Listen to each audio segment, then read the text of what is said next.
Hello po, good morning. Si Dante Maravillas po ito. Dito muna tayo sa ating podcast, Life with Dante M. Habang tayo po ay nagkakape. Sarap nito po. Walang sugar lang siya. Yan o. Coffee granules siya po. Nabili namin ito sa nung pumunta kami sa Baguio City. Napakasarap pala, mga kababayan, ng coffee. Gawa mismo doon sa sa Baguio City. Tapos Skyflakes lang. Biscuits lang yung ating almusal. Nagluluto pa kasi po. Doon sa kabila nagluluto. Kami kasi dito sa bahay. Dalawa yung yung place namin dito. Yung isa sa apartment at saka dito sa bahay. Palipat-lipat lang kami po. Yan ang style namin ni Mrs. And this time, naka-schedule po doon sa apartment para magluto ng almusal. Tapos, yung labada kasi doon din sa apartment ginagawa. So, yung almusal doon ginagawa ngayon. Atida na lang ako. Tapos yung anak ko, bakit pa niya Mr. Maravillas may may apartment? Pag lumalaki na kasi yung ating mga anak, kailangan din na maturuan na maging independent. Kaya kumuha kami ng apartment purposely para matuto. Di ba? Ganun ang strategy dapat sa buhay. But actually, hindi man yan yung topic natin ngayon. Yung topic natin, malutong po. Usually ito yung kinakain ko muna. Lalo pag nagta-travel kami ni Mrs. Hindi ako nawawala ng baon na biscuits.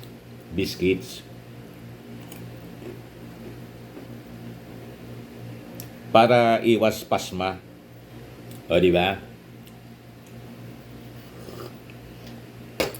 Lalo pag pumupunta kami sa naiimbita kami sa Palasyo Malacanang. Maraming pagkain doon. Pero siyempre, may time para ma-serve yung pagkain. Maraming pagkain doon sa Palasyo Malacanang. So para hindi tayo magutom, laging may baon kaming biscuits. Lalo na ako. Bawal sa akin bawal sa akin magutom. O ngayon, pag-usapan natin yung tungkol sa mga toxic people kasi nabasa natin ngayon sa entertainment yung trending pa rin yung kay yung kasal ng anak ni Dennis Padilla. So ito yung balita ngayon sa Inquirer. Magandang pag-usapan, bagay ito dito sa ating Life with Dante M. Dennis Padilla claps back at claims of being a toxic dad. Talaga ba? Yan. Sabi diyan, ayoko na, sabi nila. Ako yung toxic. Talaga ba? A father who is longing for love from his children, especially if the father is going through 3/4 of his life. Do you call that toxic? Alam na niyo siguro kung yung reklamo ni Dennis Padilla na ang sabi niya, hindi sila binigyan ng importance doon sa kasal ng kanyang anak na si Claudia. Pinaupo lang doon sa upuan ng mga guest, imbis na doon sa dapat upuan ng magulang.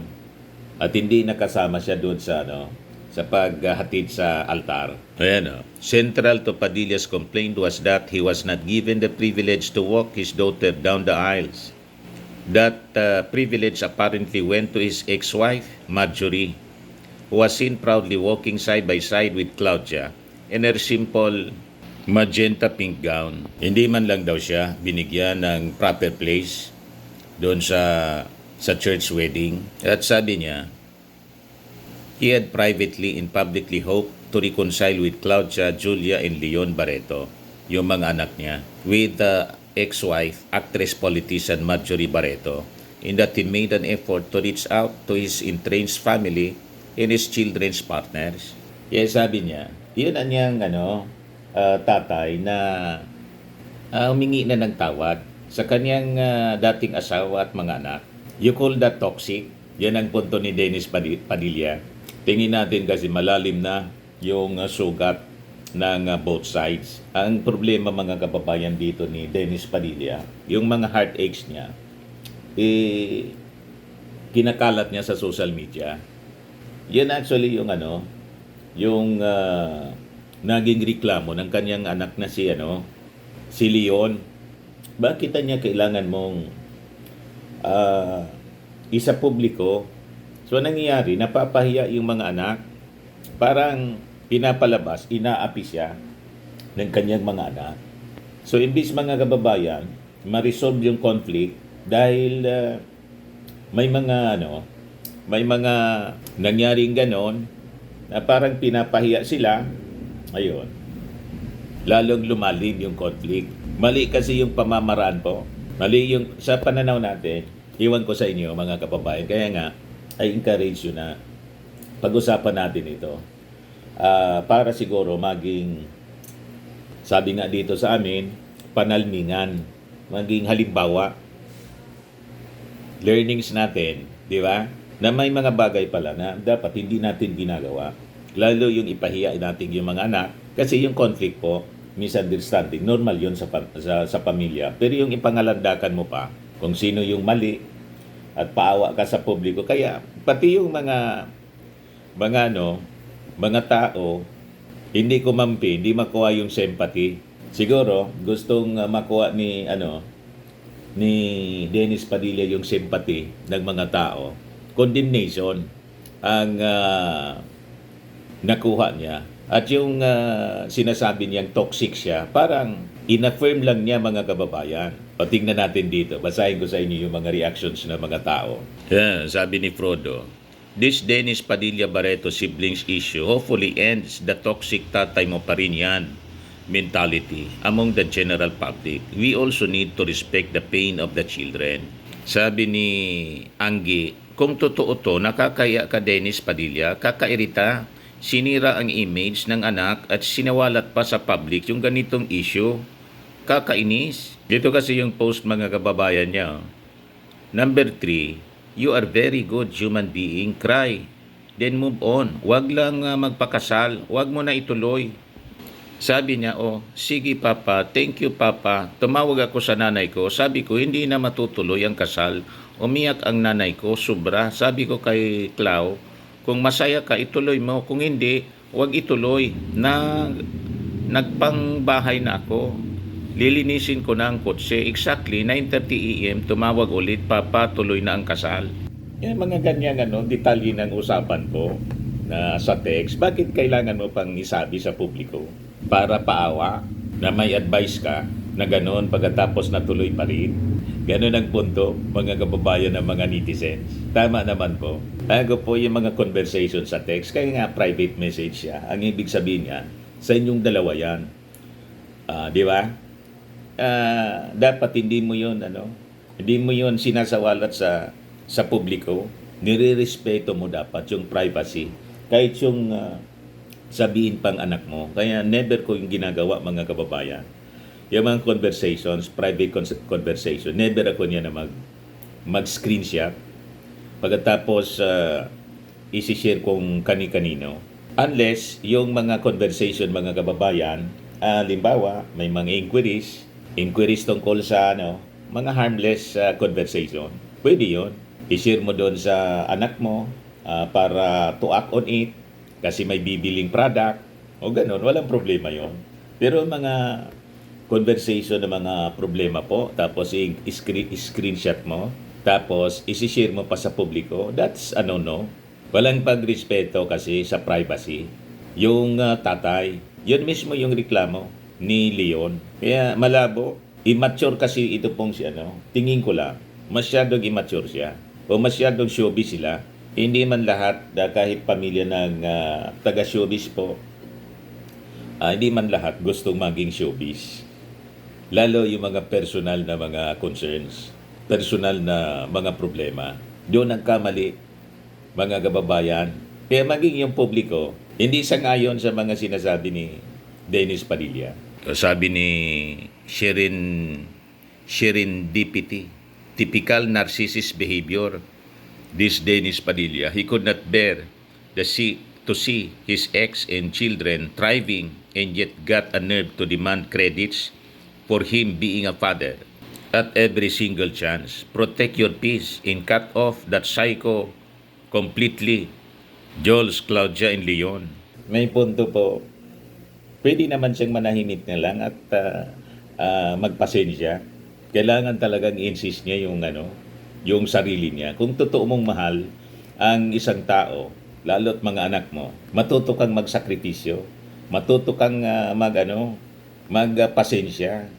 Ganon dapat ang ugali ng isang tatay, ng isang nanay. Hindi yung personal mong lagi yung iniisip mo, yung kaligayahan mo, yung emotion mo, yung feelings mo. Ako hindi po ganon. Pasensya na lang ako kasi ako yung matanda. Ako yung tatay. Ako dapat yung nakakaunawa. Yung mga page ng anak mo, dapat iniintindi mo. Sabihin pang mali na yung ginagawa, pero dapat malawak ang pagkakaintindi mo sa kanila. And later on, marirealize lang naman yan ng inyong mga anak pag sila nagpamilya niya. Kasi yung same feelings, mararamdaman nila yon pagdating ng oras. Halimbawa, hindi ka binigyan ng importance. What if ganun din yung gagawin ng kanilang mga anak sa pagtanda nila? Then doon marirealize nila na, ay, ganito pala yung ginawa ko sa tatay ko. Masyado palang painful. Kasi personal na niyang na-experience. Di ba? That is part of growth. That is part of learnings, mga kababayan. Pero just the same, bilang tatay, bilang nanay, ito sa akin lang po, dapat marunong kang magpasensya. Sa amin, sa Bicol, tawag dyan, marunong kang magpaunod. Tatao ka dapat magpaunod. Mas na dapat maiwas ang pakaintindi mo sa mga problema, sa emosyon ng mga supling mo. Yes, sabi dito, some netizens also called out Padilla for disrespecting the solemnity of Claudia and Basti's wedding since the actor-comedian opted to prioritize his emotions over the couple. Tama. Many netizens also pointed out that Padilla's lucky to be invited to the newlyweds special day despite their strange relationships. Dapat nakontento na lang siya na in-invite pa rin siya kahit may problema. Ang ibig sabihin, naalala pa rin siya. Hindi makontento eh. Kaya tama itong sinabi ni Abing, Dennis Padilla, you were invited to the wedding of the child you left and continue to shame in public. Iniwan niya eh. The best wedding gift you could be given her is to shut the fact. And you still cannot afford her that. Peace, mga kababayan. Yung pinakang maganda, katahimikan, yun ang pinakamaganda. Sana na naging regalo na lang niya sa kanyang anak. Hindi na niya sana ginulo sa pamamagitan ng pagpa-interview kay OG Diaz, di ba? Masyado selfish itong si Dennis Padilla. Kaya hindi tayo nagtataka kung bakit broken family siya. Iniwanan ng asawa, pati yung mga anak, dumistansya sa kanya. Yung level sa kanyang toxic.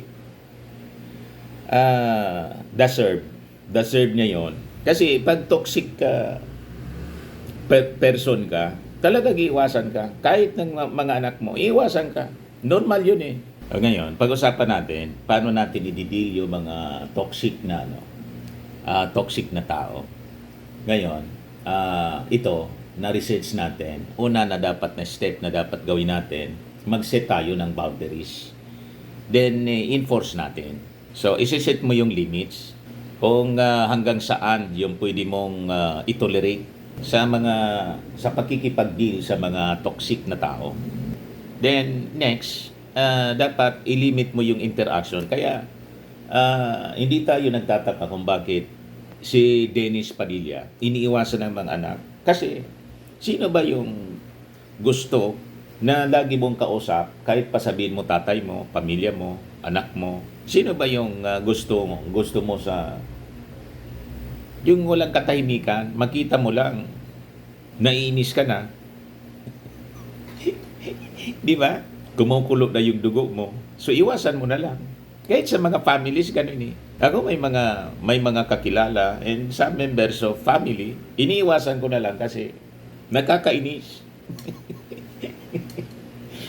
Di ba? Para hindi na lang ako makasakit sa pamamagitan ng pananalita. Kasi minsan, pag halimbawa, sumobra yung pang-abuso sa iyo, siyempre makakapagsalita ka ng hindi maganda. So para hindi ka makapagsalita na hindi maganda, iwasan mo na lang.